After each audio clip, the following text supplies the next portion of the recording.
Okay, hello, good day everyone, and I am very sorry earlier about that interruption. Of course, no one would like that, and nonetheless, we're here to record and for you to have your resource, a video presentation for the facility management strategy. So as we can get through this lesson number 3 and we'll still be having lesson number 4 on next Thursday. So as maabuo natin yung para sa prelims.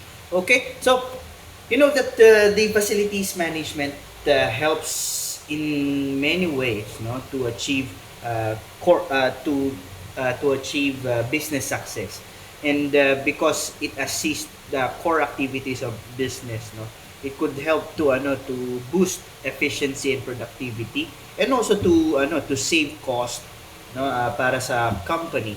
And right now we'll be creating we'll be developing the facility management strategy. Okay, so facility management strategy is the cornerstone of facility management, because managing a facility efficiently and cost effectively requires the development of a robust strategy that can accommodate change without losing sight of the organization's business objectives and the other significantly important considerations.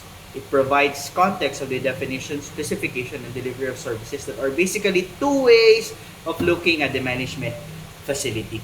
Okay, so I'll be highlighting this, and that's how I introduce this. It gives efficient use of your resource and has that cost effectiveness that could help the business to achieve its objective. And aside from serving its purpose, uh, it could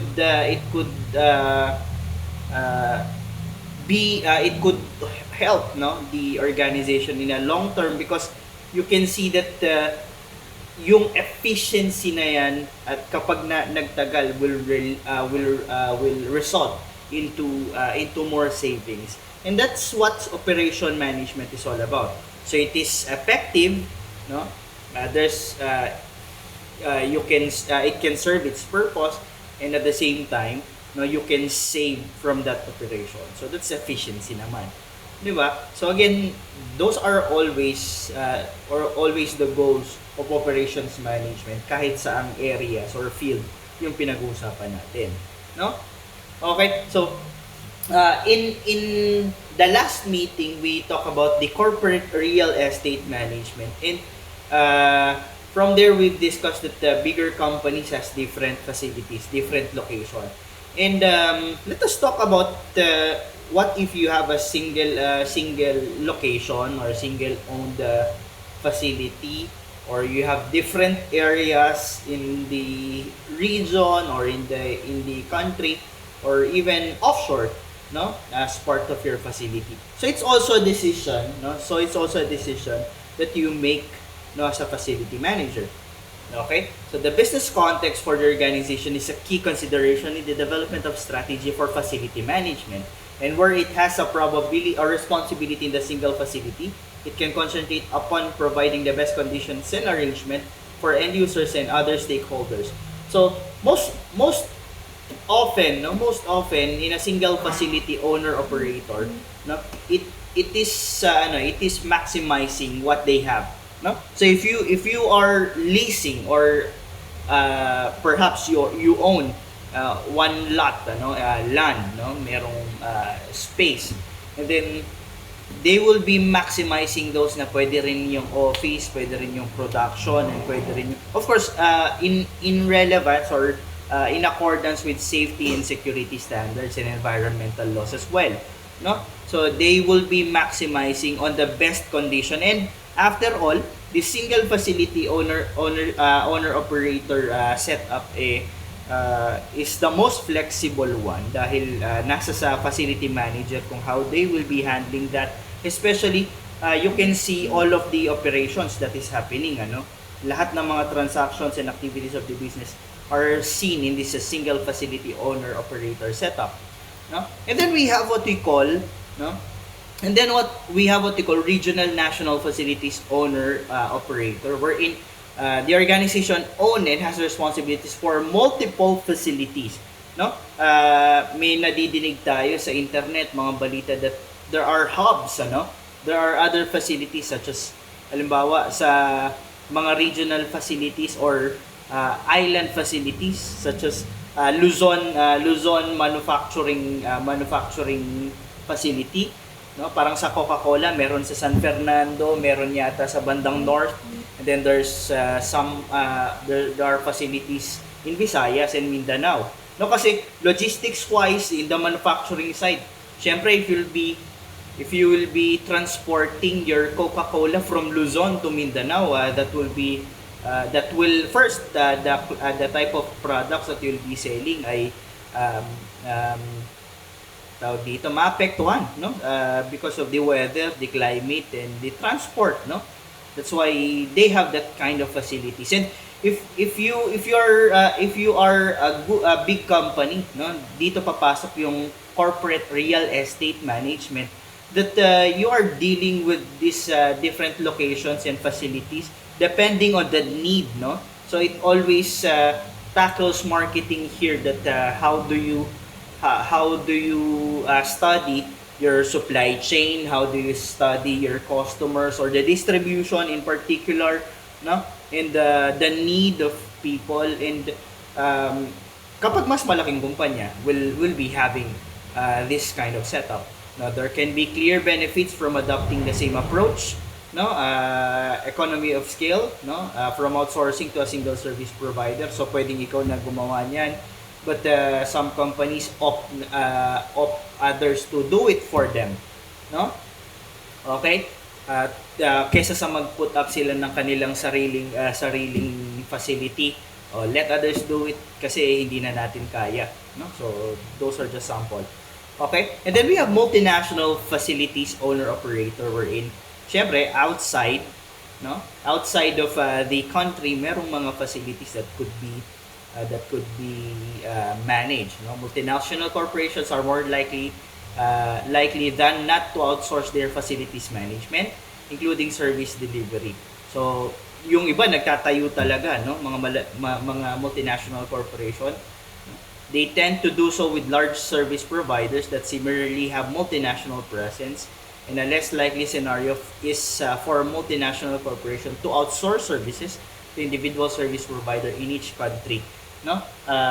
Such as yung Foxconn, ano. Foxconn is the facility contracted by Apple to do the repairs and some technical doings here, no.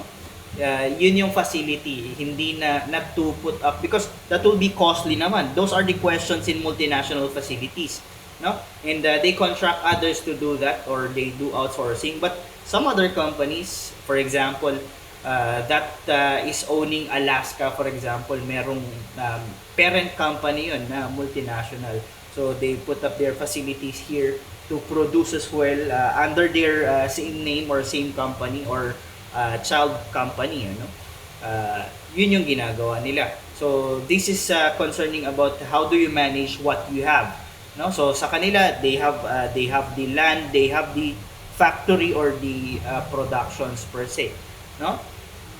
Okay, so this facility management strategy are affected by drivers and constraints. Of course, you won't be managing something, no. You won't be managing something if there are no constraints, di ba? If everything is abundant, you don't have any limits, you don't have any scope. So what is to manage? So it is a truth in business that we have these drivers that affects, and also constraints that limits our decision.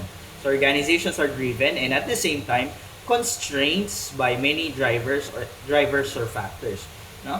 Understanding the organization's business drivers and constraints it faces is fundamental to devising an appropriate business strategy, and in turn business objectives with which to inform the facility management strategy.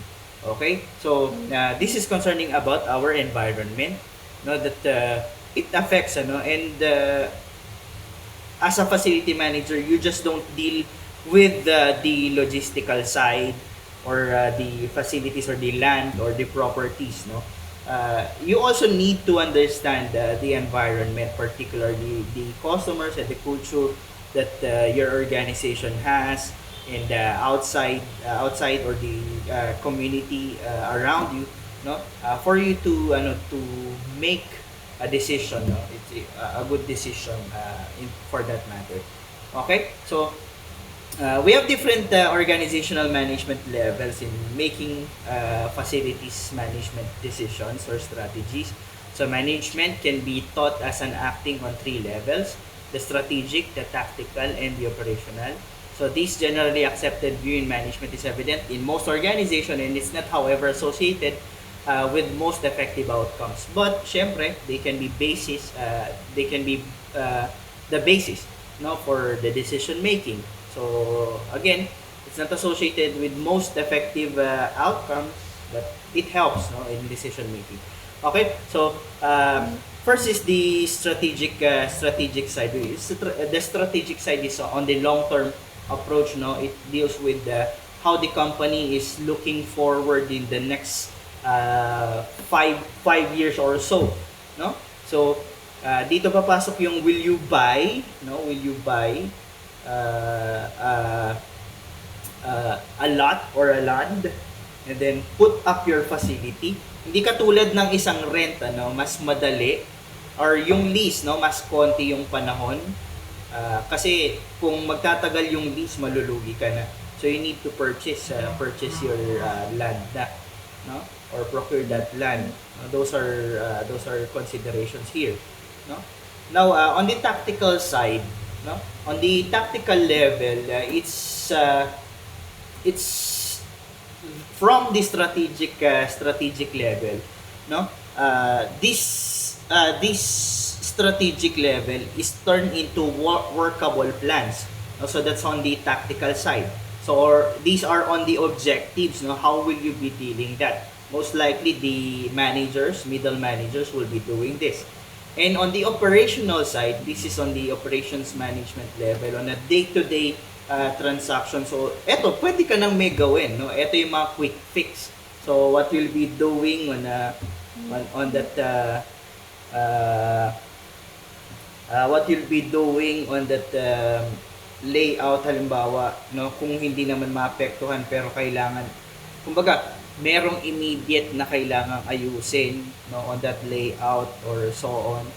So pwede nang trabahuin 'yun na facilities manager, no. Lalo na sa on the ground na trabaho. And most likely mga repairs and maintenance concerns as well. Okay? So we must also understand that there's a cross-cultural management here, no. Nakita ninyo that there are regional and national facilities, no, na binabanggit. An organization that is multifunctional in nature is multicultural in character, no. So differences between the individuals and the group from which they are drawn add to the challenges faced by managers trying to achieve consistent work practices. So how about kung hindi single approach, no, kung hindi single approach yung natin, yung ating facility, no. So you need to deal, as I've told you earlier, you need to deal with the culture, the differences of culture of the regions and syempre the countries, no. Sa nga lang, no, sa mga products din na binebenta. Do you know that in McDonald's merong mga products na available dito pero hindi available sa ibang mga lugar, and vice versa, no. So it requires also syempre the procurement of machines in the layout, kung halimbawa niluluto nila yan, and so it changes something, a portion, or even perhaps a whole organization for that matter. Okay, so there are factors that could improve the chances of success for the incoming managers. What are those? Acquire as much as local institution knowledge. Syempre, yung magtagal ka sa organization would help you to be a better facilities manager. Kasi, remember, you are dealing with the core activities of the business, so you are making better, no? From the word facil, no? To make things easy for the people, the employees, their customers. So, acquiring much knowledge will help you, no? Utilize the knowledge of local partners who have the right connections to the right people and authorities. Connections that will also help to make things easy for you. Practice self-reflection. Think carefully about your own behavior and beliefs, and pay attention to situational characteristics and not so much on the stereotype of national cultural differences, because cultures differ from one country. In fact, not just from one country, no, from one place to another, no. So we need to pay attention with these differences. Okay, so how do you formulate strategies? The starting point for managing a facility is the organization's business plan, no. Question ito sa feasibility study. You'll be dealing with this next year, as well as on a business plan, ano, that how do you wish your how do you think the layout of your facility, saan mo ilolocate yan, gaano kalaki yung magiging facility mo, no? So it's really essential in a business, no? So on the marketing side, of course, you are dealing with how will you satisfy all of those needs, or those checklist. And then dito papasok yung operations na you need to check all of those boxes, no, para malagay mo yung best fit na facility and even the location for that matter. And that also is linked with the financial management and logistics management. So the approach is advocated here for developing a facility management strategy, therefore takes account of the organization's business objectives, di ba? Okay, and to sum it up, this is the process for developing a facility management strategy. Of course, you need to understand, to study, no? You need to study the situation. So there's audit on every resource, the service, the market, no? So you'll be studying, and if you are seeing the problem, parang isang audit findings, kapag merong mali, aayusin, no? Okay, so you need to develop that, particularly in quality management, that kapag nagkakaroon ng problema, the end line here is not to stop with the problem, but to fix the problem and move forward to the next thing, and that could help you to grow, no? So after knowing the problem, you develop the solution, criteria for evaluating options, generation of options, evaluation of selection of preferred options, and of course, in the operational side, no, implementation, people and systems, communications, resource planning. So from that facilities plan, no, from that facilities strategy, you need to implement that, no, because that plan will always be a plan unless it is implemented. Okay, so that's it for this discussion. We'll be having an activity regarding how do we manage different types of facilities. And syempre, we'll be answering problems there, and then we'll ask you, no? We'll ask you to develop your strategy. How do you cope up with those situations? Okay, so that's it for now. I am sorry for the inconvenience, and I'll be seeing you to the next one. Always be safe.